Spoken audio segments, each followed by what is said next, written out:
नमस्तेऽस्तु महामाये श्रीपीठे सुरपूजिते शङ्खचक्रगदाहस्ते महालक्ष्मी नमोऽस्तुते।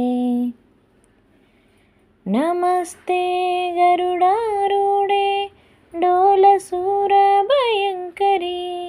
सर्वपापहरे देवी महालक्ष्मी नमोऽस्तुते। सर्वज्ञे सर्ववरदे सर्वदुष्टभयङ्करी सर्वदुःखहरे देवी महालक्ष्मी नमोऽस्तुते।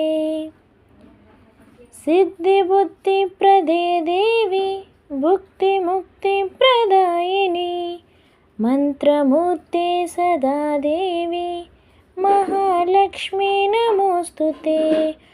आद्यन्तरहिते देवी आदिशक्ति महेश्वरी योगज्ञे योगसम्भूते महालक्ष्मी नमोऽस्तुते।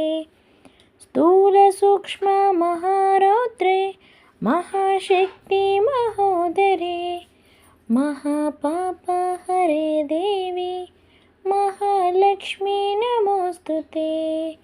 पद्मासनस्थिते देवी परब्रह्मस्वरूपिणी परमेशे जगन्माता महालक्ष्मी नमोऽस्तुते।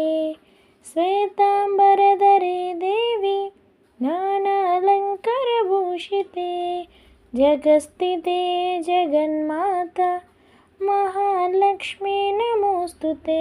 महालक्ष्माष्टकं स्तोत्रं यः पठेत् भक्तिमान् सर्वसिद्धिमहोन्नति राज्यं परिपूर्णता सर्वदा।